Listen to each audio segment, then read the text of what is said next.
Fala pessoal, como é que vocês estão? Sejam muito bem-vindos a mais um vídeo do canal e um dos assuntos que mais ficaram em alta depois do lançamento da Luna 4 de Genshin Impact foi sobre o passado de Andrius e sua conexão com Massili. Toda vez que eu postava um vídeo aqui sobre Genshin, apareciam pessoas falando: Vera, saiu história nova do Andrius, tem a ver com o Seele. E é sobre isso que a gente vai falar aqui hoje. Mas antes de mais nada, esse assunto não é novo não, viu? A história foi aprofundada agora, mas eu lembro que eu fiz um vídeo sobre isso há 4 anos. Óbvio que agora temos mais informações, ficou tudo mais claro, então vou te explicar essa história. Mas antes, se você não é inscrito no canal, se inscreve aí, pelo amor de Deus, agora. Isso não te custa nada e me custa tudo. Deixa teu like também, que me ajuda demais. Se possível, vira membro pra dar aquela força, ok? Vamos lá, meu povão. O Andrius que vocês aí conhecem, que a maioria conhece, é aquele da época da velha Montsas, aquele que enfrentou o antigo deus das tempestades de Carábia, o Andrius responsável por manter Montsas uma nação congelada, mas não. A história desse cão sarnento não começou aí. Antes de se tornar um deus, Andrius era o líder de uma matilha de lobos de Snezhnaya. Eu acho que até por isso que ele é chamado de Lobo do Norte, porque ele veio do norte. Eu fico meio confuso ainda com essas direções do Genshin, o que é norte, o que é sul. Já tiveram até algumas tentativas de explicações, né, sobre esse assunto, mas eu acho que é isso mesmo. A região de Montsas fica no sul, enquanto Snezhnaya seria o norte. Portanto, o Andrius vivia ali em Snezhnaya, só que teve um tempo que ele decidiu ir para Nordcry, sendo mais específico para a região Amsvartni, e foi justamente lá que ele conheceu a primeira Seele,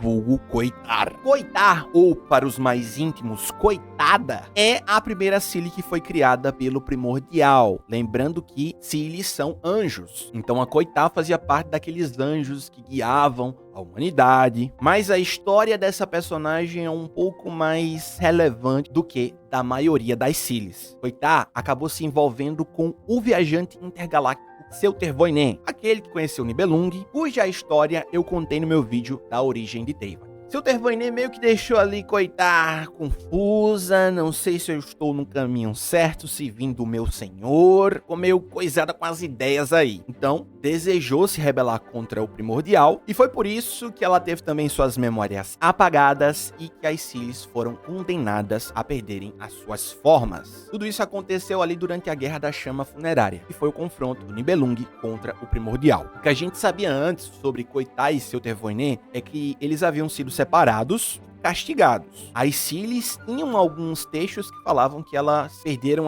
não só suas formas, mas também seus conhecimentos. E a Qoitar, ela perdeu também as suas memórias. E não só isso, ela foi confinada na Corte Real das Seeles, que é um local que fica no topo de Amsvartni. A situação de Qoitar, galera, era triste demais. Ela vivia chorando por sua solidão e pelo destino de suas parentes que ela não conhecia. Então, ela via as Seeles, chorava por elas, mas não entendia por quê. Diz alguns textos também que ela tocava sua lira de forma melancólica. Esse som poderia ser ouvido por toda Amsvartni. E tudo isso a Qoitar fazia para aliviar a sua tristeza. E esse confinamento da Qoitar, se eu não entendi errado, era assim, ela ficava ali na região e só tinha aquilo na mente que ela não podia sair. Mas eu acho que, na teoria, ela podia sair. Mas o Primordial deve ter feito alguma coisa na mente dela, não sei. Em um certo momento, Qoitar, como eu disse pra vocês, encontrou um lobo tolo e ingênuo, que é o Andrius, ainda na sua forma mortal. Qoitar vivia tirando sarro da cara do Andrius, fazia carinho nele, cafuné, mas nada disso incomodava o lobo, muito pelo contrário. Andrius obedecia às ordens e os decretos de Qoitar. Por achar isso agradável, a primeira Seele permitiu que Andrius e seus companheiros permanecessem ao seu lado, passando a chamar Andrius de Boreas, ou o Vento do Norte. Através de aprendizado ou uma bênção, não se sabe ao certo, Andrius adquiriu a fala humana e também a inteligência. Com a influência de Qoitar, ele alcançou um nível ali que é semelhante a de um deus. Andrius se apegou tanto a Qoitar que passou a chamá-la de mãe. Então, desejando ajudar o povo de Montsas a prosperar, o lobo decidiu partir para o sul e Qoitar permitiu a sua partida. Se não fosse por causa de Andrius, galera, Qoitar sequer lembraria do Seu Tervoinen, seu marido. A memória dela realmente estava apagada. Então, quando o Andrews chegou naquela região, Koitar começou a lembrar de seu Tervoinen e também da época que ela servia ao Primordial. A primeira Ciri sabia que não tinha condições nenhuma de se opor ao seu antigo mestre, mas ela ainda nutria esperanças de retornar à sua terra natal e reencontrar seu marido. Não sabemos se isso realmente aconteceu, mas podemos ter novidades em breve. Na próxima atualização do Genshin na Luna 5, o personagem Varka vai ser lançado. E o Varka, por ser o Cavaleiro de Boreas, tem uma conexão muito forte com Andrius. Através da história lendária do Varka, a gente pode ter mais informações aí a respeito da Koitar, Andrius e até alguma coisa do seu Tervoinen. Na história da nova região, eu pelo menos não encontrei nenhum texto fazendo conexão do Andrius com o Cavaleiro de Boreas. Mas, pelo que foi dito em uma arma, quando o Andrius chegou em Monsas, ele já estava acompanhado de um cavaleiro. Portanto, eu acho que foi nesse percurso de Nodcry para Monsas que o Andrius conheceu o primeiro Cavaleiro de Boreas. Eu também não sei se é o Varka. Essa história ainda vai ser explicada, mas tipo, se for o Varka, ele não é um mortal comum, porque o Andrius foi pra Monsas ali antes da Guerra dos Arcontes, faz tempo pra caramba. Não teria como um mortal ter vivido todo esse período. Só se o Andrius transmitiu algum tipo de poder pra ele, assim como o Andrius recebeu o poder da Koitar. Mas ok, depois que o Andrius chegou em Monsas, que ele se reuniu com o Vent e os outros e que derrotou o Decarabium, ficou ali pra ser escolhido entre o Andrius e o Vent para ser o novo Arconte.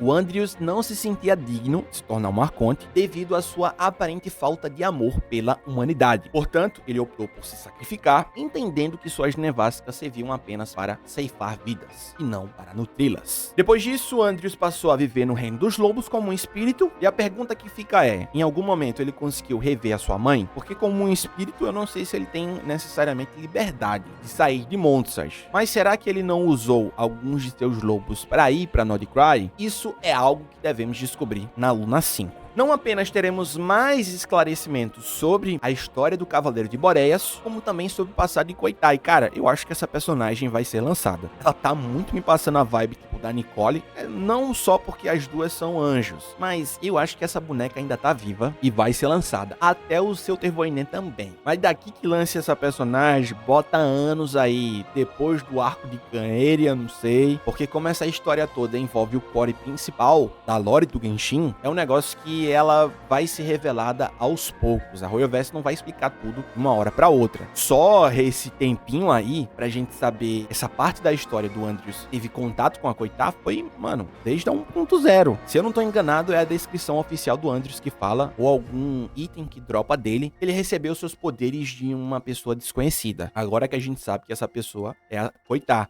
A Royoverse não revelou antes por conta da importância da Koitar. Bom, pessoal, de toda forma, é isso. Ainda temos algumas histórias interessantes para abordar sobre a Luna 4 do Genshin, então fiquem ligados aí no canal. Se inscrevam, pelo amor de Deus. Deixa o like aí também para fortalecer, um comentário. Ativa as notificações, compartilha esse vídeo com seus amigos. Tamo junto. Até a próxima.